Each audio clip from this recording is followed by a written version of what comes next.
presenting on leveraging digital accessibility and assistive technologies to promote higher education pedagogy. And I just want to use the KNUST as a case study. KNUST is an abbreviation that represents the Kwame Nkrumah University of Science and Technology. And it was established, just a brief background, established in the year 1951, so sometime above 70 years ago. And our student population currently stands over 90,000 students. And we have more than 1,000 faculty running about 6 different colleges with different expertise and different specializations. And our students cut across different cross-section of ethnicity and, of course, abilities as well. The university has a vision to continue blazing the trail as a premier science and technology university in Ghana, and also push our mission. Our mission is to advance the knowledge of science and technology through the use of digital tools. The use of digital tools to support research, quality teaching, entrepreneurship, and then community engagement. For this research that we are working on, we have been pushing to, as a university, navigate further towards the need to provide accessibility for learners with special needs. We allude to the fact that it remains a challenge that potentially and obviously hinders the full participation of our learners in the classroom. If you have over getting to 92,000 students and they have different needs, then you really would have to pay attention to these. And so I want to highlight on how KNUST, by way of our research, we believe we could leverage on our strength as a science and technology university in Ghana to ensure adequate support in the realms of accessibility to our resources for higher education in Ghana. And I showed the image of one colleague who lectures in the university, who has been at the forefront, my good friend, who has been at the forefront of supporting accessibility and inclusion directly by way of sign language. We believe that there is still more we can do as a university.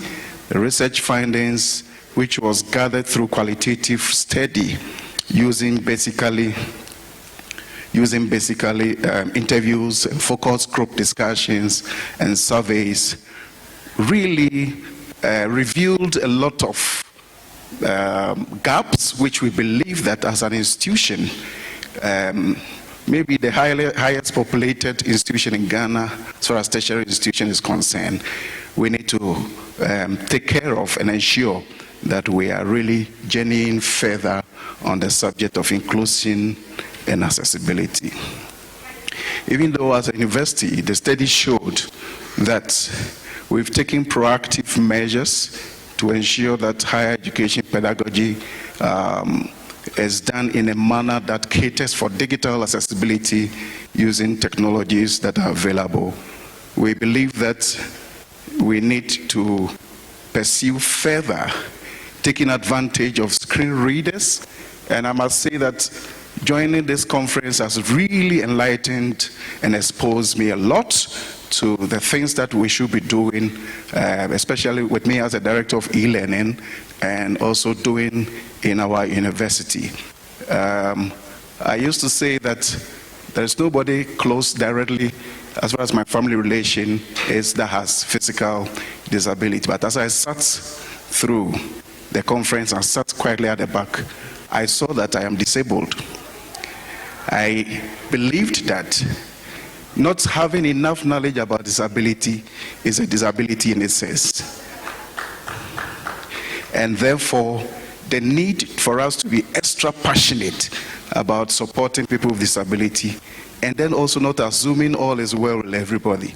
And therefore, the subject of screen readers, which were presented on by our colleagues from Microsoft and Google, speech recognition programs, alternative keyboards, and the rest, we want to earnestly explore avenues to adequately incorporate these into our teaching and learning programs and resources so that we can beef up and support all. The research found that indeed there is value in the digital tools digital tools that we use to support the students with impairment. And even though to some extent we have been providing support as a center of learning online by providing supports like online textbooks and lecture resources and e-books, e-libraries, and of course some infrastructure. The students agreed that these were really very, very supportive, but they also alluded to the fact that if these are available, it supports flexible learning, it supports self-paced learning, which is the order of the day today. But they also revealed that some had difficulties utilizing the digital resources that we have. And this came very clear when we organized recently a mid-semester examination and end-of-semester examination for all our students. We have first-year students numbering 13,000 reporting, and all of them take communication skills as a core course. And my directorate had to organize online exam for them because taking it paper really meant a lot of work, and you have so many scripts to prepare and process within a short time. So we said, well, let's move. This is science and technology. Let's do online exams.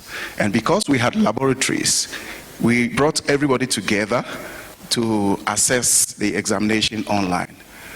And when it was successfully done, but then I figured out that there are some individuals who were not really giving thoughtful consideration before we set out, the people with special needs. So they assembled all right, but a few of them came up and then they could not see. Some had challenges clicking, and you could not assume everybody should be treated the same way. So we quickly had to improvise and use our technology to support bringing some together. The case where one person had to be brought into a smaller room, and we saw that some of the existing technologies we have could be used to support them. So the gentleman to your right shows somebody who had been given a room, a syndicate room with a Wacom tablet, an interactive one, so he could touch and click for his answer. And there were other cases we identified that these people could not easily read, and so you had to sit them behind the screen and get another person to sit with them and read. And for me as a director, it really posed me a lot of challenge. I felt that, no, we need to up our game, because it's one person, somebody reading for you, and he really reading what you need to answer. Because he reads and tells you that these are the answers available.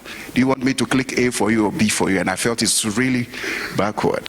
And so these are the reasons that really propels and is propelling me to dare more to support people with special needs as far as research is concerned. So we are looking at institutional assistance and resources that can support the students and faculty with special needs. During the research revealed that if we really want to ensure inclusivity and accessibility, then we should be looking at further training and resource to improve their use of the basic assistive technologies that we have. The existing ones we have already, we should look at training them to know basic exposition to voice recognition, screen readers, and the existing ones that we have. We should be looking at them. Then we also are looking at dynamic ways for easy access to the required equipment and softwares that are available. My study discovered that, yes, as an institution, we have policies and processes to support people with disability. And I've just projected the front page of our disability policy, which revealed that the university has certain policies and processes in place to support this. But yes, we still have a long journey to do with its proper implementation to ensure that it's really covering everybody and not even only just looking at people with special needs. Because like I've said, there are people who have special needs who do not know they have. And so policy must be implemented.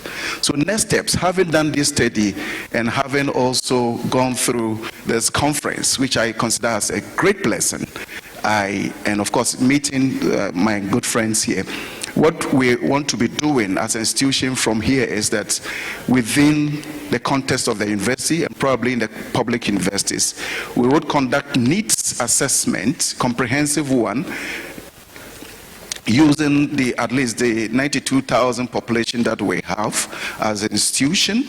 And then rigorously, every year, we train our new students, we train our lecturers. But I have not captured the subject of inclusivity and accessibility.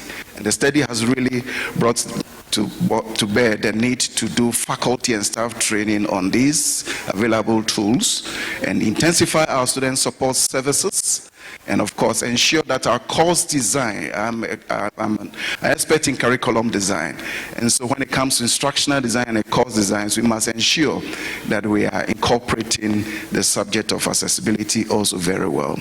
We have some technological infrastructures for teaching, about 32 studio spaces for online teaching and learning. And the next steps from here is that we want to ensure that these ones are really also supportive to this agenda, and it's really going to help. We believe that if we have these to do, then certainly there's quite a journey to embark as a university. As the research has shown, the identified barriers and challenges can be overcome by university if we intensify and adopt all these strategies that I have indicated and ensure that we collaborate. And for me, that is really very key. We collaborate with stakeholders in the field, both locally and outward, to ensure that we are able to support the agenda of accessibility. So I want to say thank you to you very much for your audience. Since I've gotten the signal that time is up. Thank you.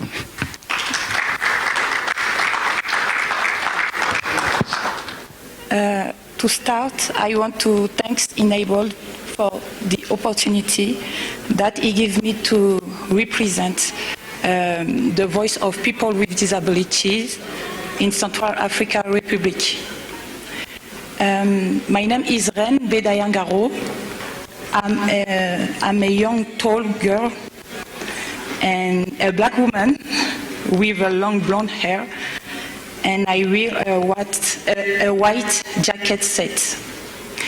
I'm the president of the association Le Cri du Silence. In English is the cry of silence.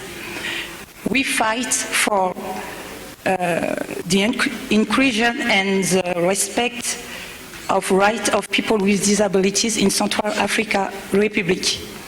And today I'm going to talk about digital access for people with disabilities in the Central African Republic. In Central African Republic, the word digital is misunderstood by a written number. Or don't know what know, but never had access to digital. Few people have access to digital tools. The vast majority of administrative procedures are not yet dematerialized. 95% of procedures are done offline. That 20% of the population have access to internet, and people with disabilities are only 1% of this 20%. For 10 years, the country has been under tension with armed conflict on its territory.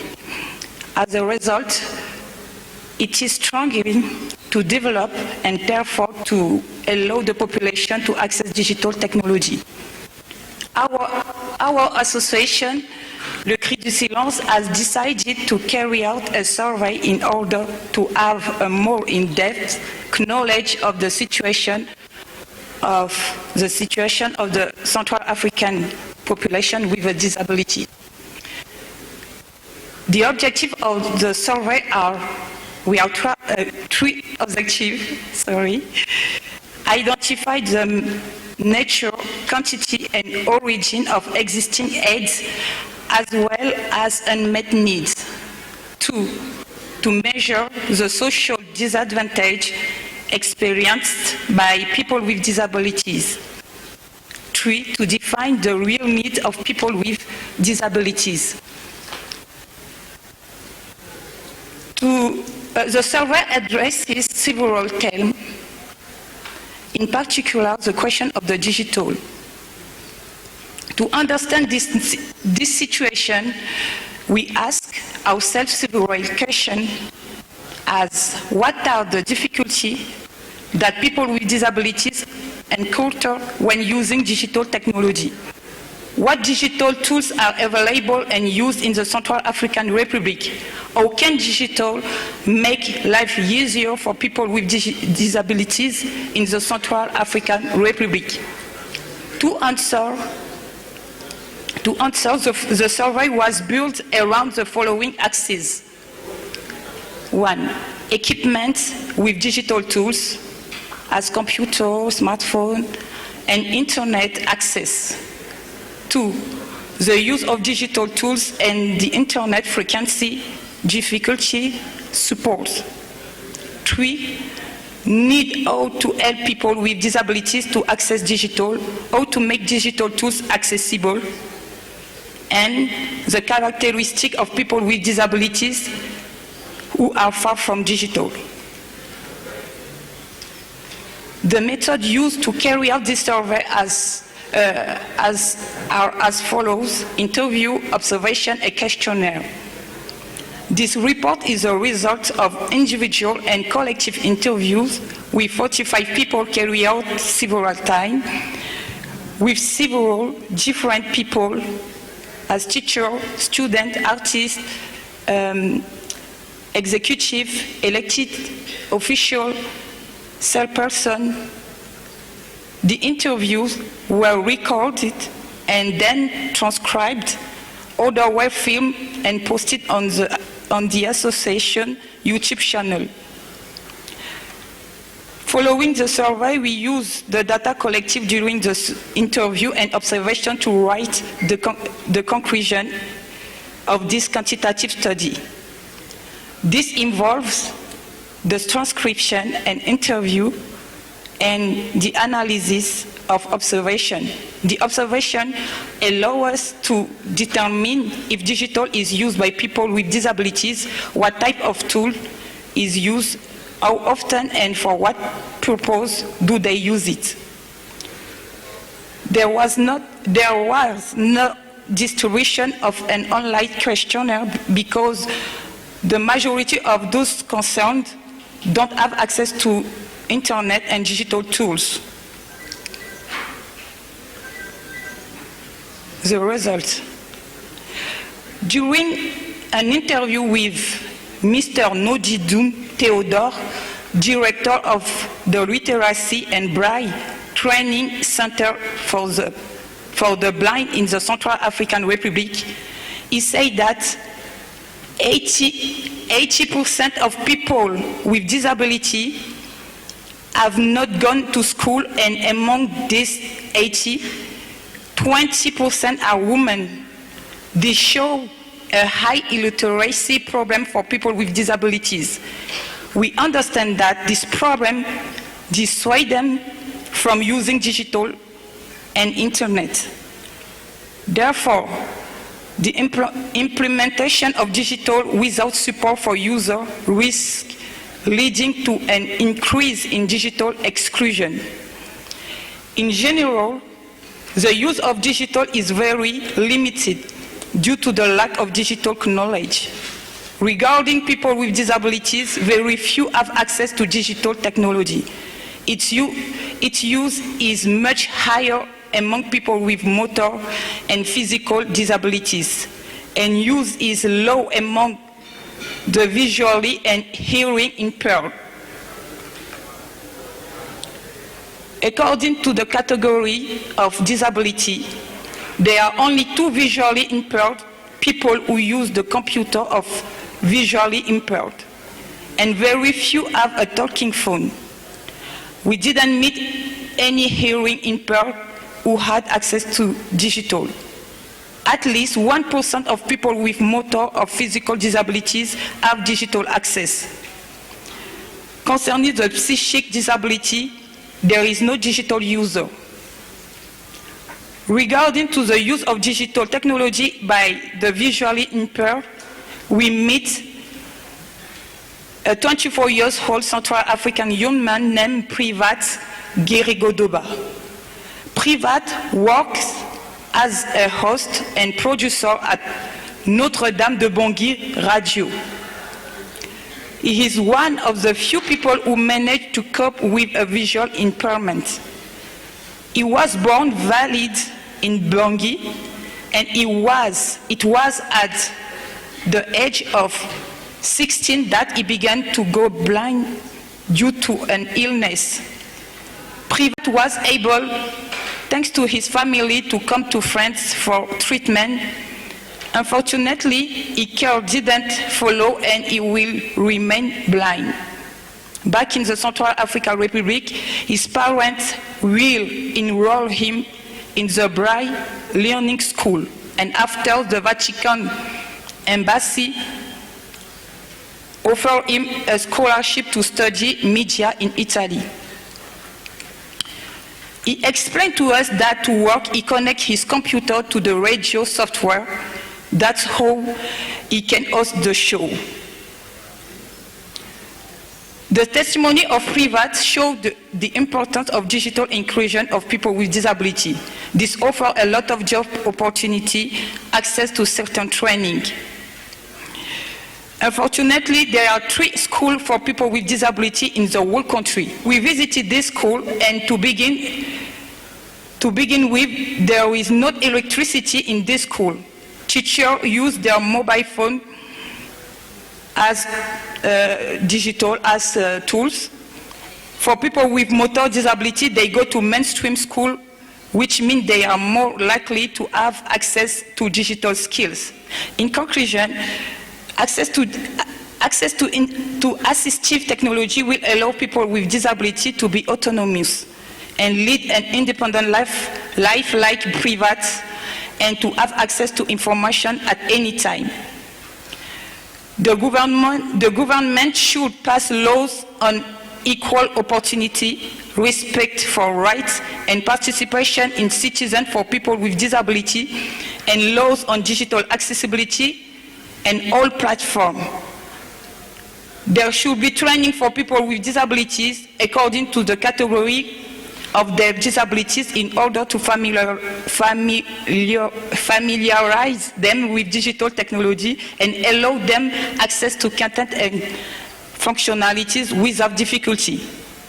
The setting up of sites with voice assistants allowing the use of Braille and the adaptability of the display. For this, the Central African Republic must respect the standard in force, also used internationally. Finally, we need partners to facilitate their access to these devices and digital.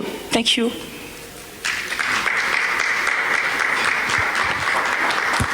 Hello, everyone. I'm happy to be here today to share the work we've been doing to support language development for deaf children in Kenya using digital accessible materials. My name is Vincent Owino. This is my sign name. I lead production work in Kenya to benefit people with disabilities. So to describe myself a little bit, I'm wearing a white t-shirt and I'm wearing a black trouser, and I'm speaking through my sign language interpreter. In eKitabu, our core focus is to create accessible digital materials to support language development for deaf and hard of hearing learners in school. to achieve SDG number 4, which states quality education for all, and to build a strong language foundation for young deaf learners. So this research is what I want to discuss with you today. Next slide, please. As you can see, these are some of the challenges which affects deaf children and affects their language development. 90% of deaf children have the first exposure to language when they join school, compared to their hearing peers who the first exposure to language is at home. So this means that at home, deaf children do not interact with their parents and their relatives. So when they go to school, it helps to build their language development for deaf children. If you compare with the hearing children who have language at home, the first exposure to language. Many deaf children join school late because of different reasons. Sometimes there is late diagnosis, lack of schools. The schools that are available are far, so it's impossible for them to go, and some factors is economic and social reason. For example, poverty. The schools are expensive and parents cannot afford this, right? So also cultural barriers prevent some children with special needs to attend school. Our innovation is to try and close the gaps I mentioned above. We try to develop digital accessible learning materials using KSL, the language which is accessible to deaf children in Kenya. Our innovation started in 2020 when Corona affected Kenya. The schools were closed, so the children are at home, and deaf children had no platform to study and interact, right? So we packaged our content into DST in full digital story time. It's shown in Edu TV, which is the national TV in Kenya. Currently, we are working with Akili TV to continue to show our work. Also, we go to different schools of the deaf and give them content and upload the content in their devices.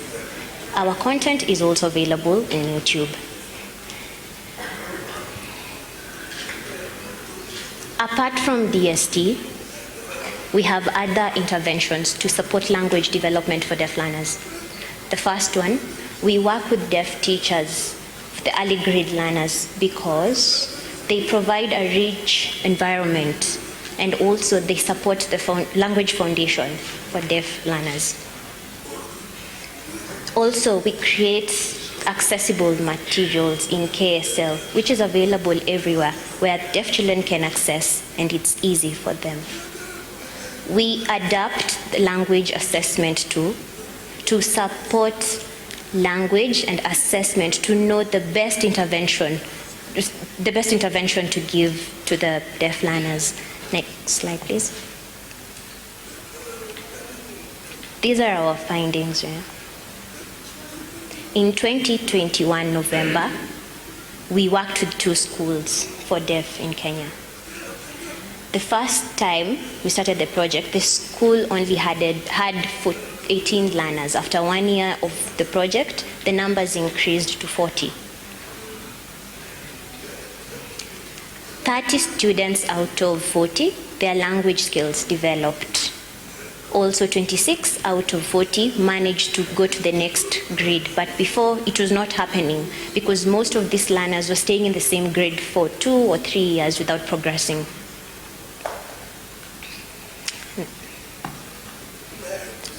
Now, some of the recommendations, we call upon the government officials, Ministry of Education, policymakers in the education sector, to make sure they employ deaf teachers in the early grade level to support language foundation.